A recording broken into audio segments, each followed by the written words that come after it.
profesor-profesor terkenal mengejek dan menghina saya. Dan mereka meramalkan proyek ini pasti gagal. Program ini menghamburkan uang.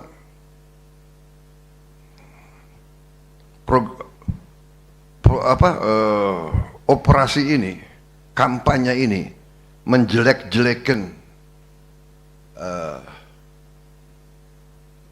presiden yang dipilih langsung oleh rakyat, mungkin sebagai ungkapan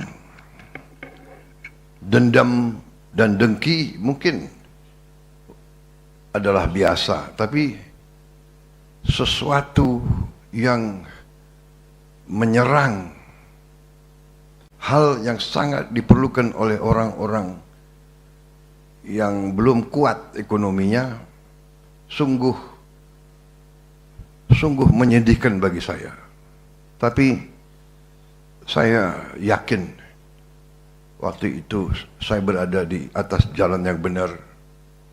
Saya yakin bahwa tujuan kita benar dan baik. Terlalu banyak anak-anak Indonesia mengalami stunting. Stunting itu adalah kurang gizi. Kurang gizi ini mengakibatkan sel-sel kita tidak bisa berkembang dengan baik. Sel otak tidak bisa berkembang dengan baik. Sel tulang tidak bisa berkembang dengan baik. Sel otot tidak bisa berkembang dengan baik. Jadi stunting akibat juga dari proses pemiskinan, proyek pemiskinan rakyat Indonesia. Stunting waktu itu 25% dari anak-anak kita. Kita tidak bisa dengan teori, tidak bisa dengan hanya dengan kata-kata, hanya dengan program-program indah. Akhirnya saya belajar dari pengalaman bangsa-bangsa lain bahwa memang satu-satunya jalan adalah intervensi langsung dari pemerintah, langsung kepada anak-anak, ibu-ibu hamil dan orang tua yang tidak berdaya, orang tua lansia. Ini sudah dilaksanakan oleh lebih dari 77 negara. Saya ulangi, mungkin lebih dari 75. Kita mungkin negara yang ke-76 atau ke-77. Dan saya lihat waktu itu negara-negara yang persis seperti kita,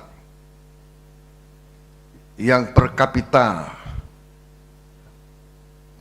PDB adalah bahkan lebih rendah dari kita, setengah dari Indonesia. India itu adalah setengah produk domestik brutonya, setengah per kapita dari kita. Berani memberi makan gratis untuk 800 juta rakyat mereka. Dan sudah berjalan 10 tahun lebih. Bahkan kalau tidak salah sudah menjadi undang-undang. Dan kalau tidak salah mohon dicek, sudah dimasukkan di amandemen konstitusi mereka.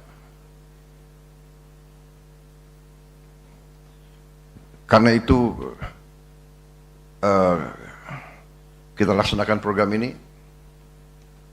Ya, kita hadapi kampanye luar biasa, menjelek-jelekan, mengatakan bahwa saya menghambur-hamburkan uang. Padahal saudara-saudara, uang ini adalah hasil penghematan, hasil efisiensi dari anggaran yang saya dan tim saya yakin kalau tidak kita hemat, uang ini akan dimakan oleh korupsi, akan dihabis-habiskan untuk memperkaya oknum-oknum pribadi-pribadi. Budaya menghabiskan anggaran, budaya menggelumbungkan anggaran, budaya melaksanakan kegiatan-kegiatan yang tidak produktif, tidak ada manfaat bagi bangsa, negara, dan rakyat, itu terus dilaksanakan.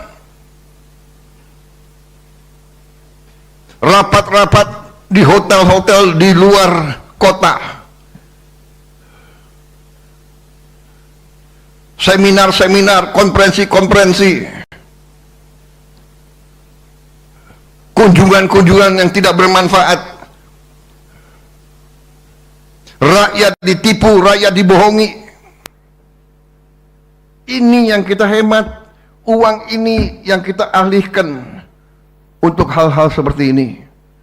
Saudara-saudara, APBN kita tidak keluar dari parameter yang kita tetapkan. Defisit kita masih di bawah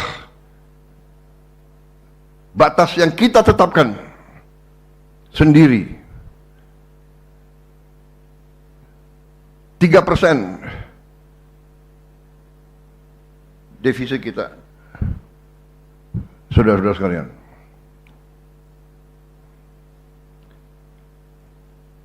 Tiga persen dari PDB.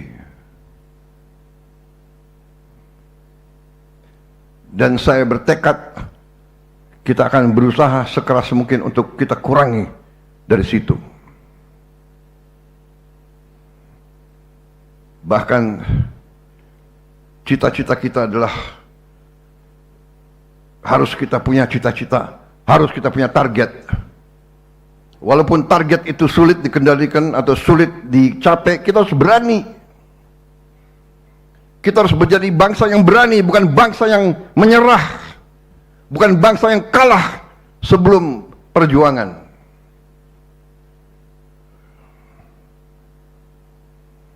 Saya telah mempelajari setelah saya menjabat, masih terlalu banyak kebocoran, masih terlalu banyak penghamburan. Saya ingin tertibkan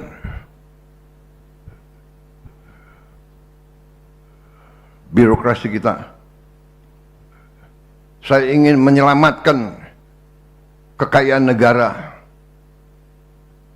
Saya ingin menyelamatkan aset-aset negara. Ini terus kita kerjakan. Terus kita kerjakan. MBG